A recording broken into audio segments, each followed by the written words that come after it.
In this video, I want to go over some of the harder concepts in water and ion balance. Make sure that you're looking at the PowerPoint that is on Blackboard for this section, as it contains more of the basic information on water intake and outtake, things that you should be able to pick up relatively easily just by reading the PowerPoint or going through your book. I first want to go over what happens when a person becomes severely dehydrated. What's going to happen in that case? You're going to have severe water loss. Now, think about the blood. Remember, the blood has two parts. It has the formed elements and it has the plasma. And the plasma contains the water. Plasma contains the water. So as a person becomes dehydrated, that water content goes down. Remember what happens with hematocrit. Hematocrit's measuring the percentage of formed elements or the percentage of red blood cells. So what's going to happen is, as a person becomes dehydrated, the water content is going to go down, their hematocrit level is going to go up, and what does that do to the thickness or the viscosity of the blood? It's going to make the blood thicker. So you get an increase in blood viscosity, which makes it thicker. Now, what's going to happen to blood flow? If you decrease that plasma and the blood becomes the water in the plasma, and the blood becomes more viscous, what's going to happen to how well that flows, how well that blood flows through the bloodstream? It's going to decrease in blood flow. So what's going to happen is the organs can't get the blood that they need because that blood is so thick and it's not flowing properly, so the organs don't get enough oxygen. Okay. Another thing that happens, if you lose too much water, if you become dehydrated because of sweating, what your body's going to do at some point, it's going to stop the sweating response. You're not going to sweat anymore. And if you're not sweating anymore, you're not dissipating that heat. And if you're not dissipating that heat, what's going to happen to core temperature? The body temperature is going to increase. So we have this combination of a decreased blood flow to the organs and an increase in body temperature, and what that will lead to,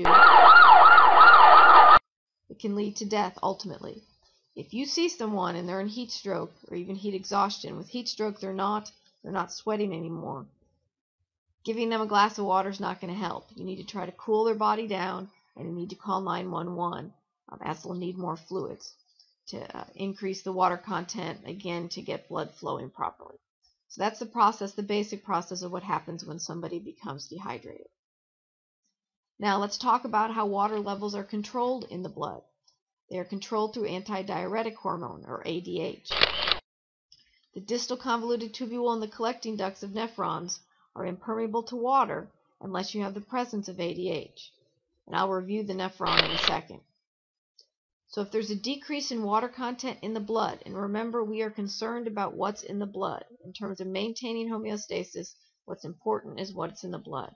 So if you get a decrease in water and an increase in solutes, which means the amount of stuff goes up, then what's going to happen is the posterior pituitary gland is going to secrete antidiuretic hormone. So follow the concept map. We decrease blood water, or water in the blood, or increase the amount of solutes, or decrease in blood pressure. What's going to happen is the posterior pituitary gland is going to secrete antidiuretic hormone. What ADH is going to do, more water is going to be reabsorbed. Now remember, you got to remember this word, reabsorption. It's going to take it from the filtrate to the blood, from the filtrate to the blood. So what's going to happen is ADH is going to cause water to go from the filtrate into the blood. What that does is it increases the blood water volume, it decreases the solutes, and increases blood pressure. So again, you need to know this basic concept. Here it is in a visual sense, in terms of a concept map. Then once that happens, ADH secretion will go down. It's negative feedback. Here it is in visual. I want to remind you, at the proximal convoluted tubule, we don't have the ability to fine-tune the water content of the blood. Water's just going to follow the stuff through osmosis. So how do we maintain homeostasis within the blood in terms of water content? We do that at the distal convoluted tubule and the collecting duct. In these locations, there are receptors for ADH, and ADH is going to be represented by this little yellow ball here. What's going to happen is, when the water content in the blood goes down, what's going to happen is ADH will be secreted by the posterior pituitary gland. If you remember, our situation is after the loop of Henle, it's hypotonic in the filtrate, hypertonic in the blood. This allows us to move water from the filtrate to the blood if we need to, but that will only happen in the presence of ADH. So again, water content in the blood goes down, ADH is secreted, there are receptors for it. There are receptors for it on the distal convoluted tubule in the collecting duct. When the ADH binds, that will then cause water to move back into the blood, and we've increased the water content of the blood. One more time. Water content in the blood goes down, causes the secretion of ADH. There are only receptors for ADH on the distal convoluted tubule in the collecting duct. And what will happen is, when it binds, water will then move back into the bloodstream. It will be reabsorbed from the filtrate into the blood, and we increase the water content of the blood. Water levels can also be controlled by controlling ion levels. We're going to focus on sodium and potassium as the two ions we're going to talk about. There's another hormone that unfortunately starts with the same letter, aldosterone, that helps control sodium levels. Now, sodium is needed for several things. Muscle contraction. Remember nerve impulses when we talked about action potentials. It's critical for the body to function. Now, hyponatremia is when you have too little sodium. To give you an example, we've seen an increase in the number of people who have serious consequences when running a marathon, because they're not taking in enough sodium and they're actually taking in too much water. So what happens is, when you're running a marathon and you're sweating, when you sweat, you lose both water and ions like sodium. So the problem comes, you've got to keep that balance between the amount of sodium and the amount of water. That balance is critical. So what happens is when you run a marathon and you sweat, you lose both. But then if you just replace the water, your water content goes up, but your sodium content does not, and that throws off the homeostasis of your sodium, which can have negative consequences.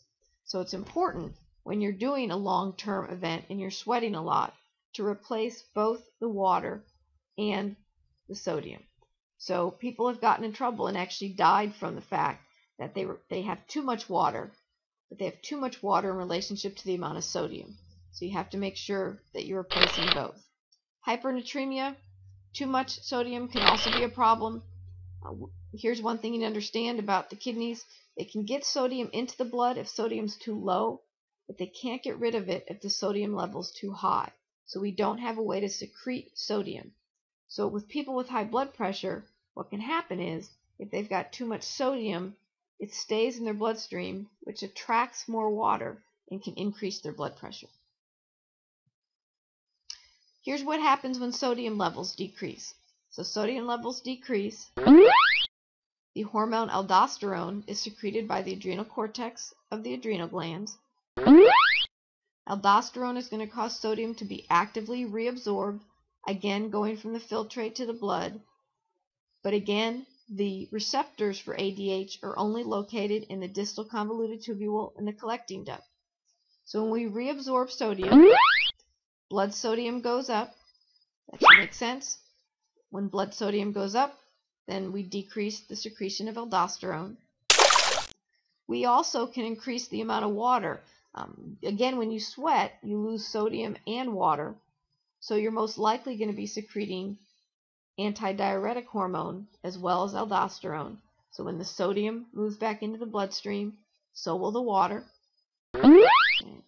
Now, one thing you have to understand is, for every sodium that's reabsorbed, a potassium is secreted. Remember, secretion goes from the blood to the filtrate. So again, here's your concept map. Now let's put that into something a little more visual. Back to our nephron. And what you'll see here, we've got sodium in the filtrate. Sodium in the filtrate. If the blood sodium level goes down, then aldosterone will be secreted from the adrenal cortex. Again, there aren't receptors for aldosterone over here, so we fine-tune our sodium levels here. Sodium levels go down.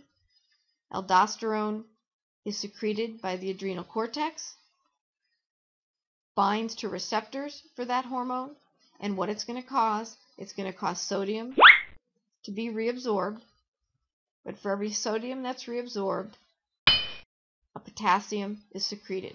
So it's a 1-for-1 positive charge offsetting of each other. One more time. Sodium levels in the blood go down. Aldosterone is secreted from the adrenal cortex, binds to receptors. Sodium is reabsorbed, and potassium is secreted. Potassium, the second ion we're going to deal with. Potassium levels are critical. They are critical for the body, more critical than sodium in terms of if they get off balance a little bit, it can cause major arrhythmias in the heart.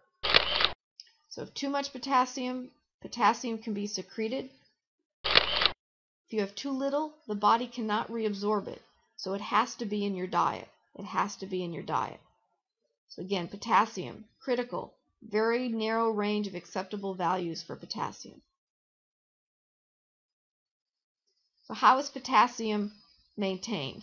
Again, you need it for action potentials. You go back to the nervous system for muscle contraction, your heart rhythm. Remember, your heart is made of muscle cells, so the potassium is going to be critical in terms of action potentials and so on. Hypokalemia, hyperkalemia, too little, too much. Again, in both cases, the symptoms of each of these is pretty similar, but do know that it can have critical and dangerous effects on the heart rhythm if it's too high or too low. Diuretics, blood pressure medication that causes you to pee more, can influence potassium levels. They still make diet pills that are diuretics. They're not as common now as they used to be. But anytime you have a lot of filtrate going through the nephron, that filtrate will suck potassium with it. So what happens is you suck the potassium into the filtrate, into the urine. What can happen is that you can go into hypokalemia, which again can cause heart problems. So what influences, let's go back here a second. What has the biggest influence on potassium levels? Potassium levels do. So if potassium levels are high in the bloodstream, it can be secreted. It can be secreted. Okay? It can be secreted. So you can secrete it, but you can't reabsorb it. So you don't necessarily need a hormone involved. You don't need a hormone involved to get rid of excess potassium. But again, the problem is because you don't have a hormone to control it, that if you have a lot of filtrate coming through the nephron, in the case of taking a diuretic for high blood pressure or taking a diuretic as a diet pill, what will happen is that filtrate will suck the potassium with it, and that can cause dangerous levels. All right, last thing we need to look at is aldosterone. Aldosterone, which we just talked about, influences sodium, influences water to some extent, and can influence potassium. The strongest influence on the aldosterone secretion is what we call the renin-angiotensin system. The renin-angiotensin system starts with chemoreceptors that are located around the renal corpuscle. And there's an area called the juxtaglomerular apparatus that has chemoreceptors that respond to changes in salt. So when by changing or reacting to changes in salt, think about it. If you eat a lot of potato chips, your salt content will go up. Your water content won't change. What happens is your salt content goes up, then the balance between your water and your solutes, or your potassium, will change. So it responds to those changes. So here's what happens. Solutes increase, your water level decreases or blood pressure decreases.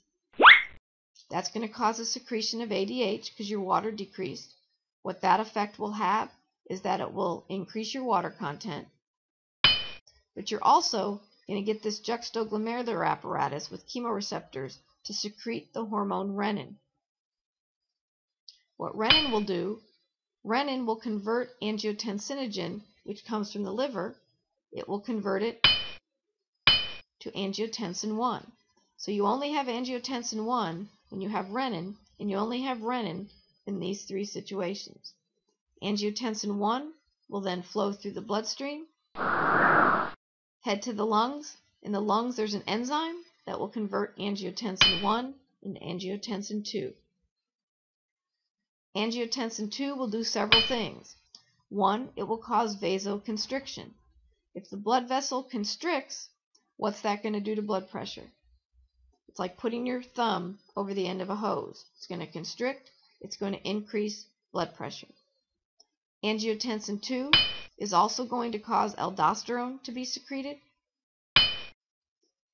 Increases the amount of sodium. And then in the presence of this ADH, you're also going to get more water. So what happens is all of these, the renin-angiotensin system and ADH, in combination with each other, will increase the water level and increase blood pressure. Now it may appear when it says here solutes decrease, you are pulling in more sodium, but it's the balance between water and solutes that changes. So you're going to increase water, and relatively speaking, you're going to decrease solutes.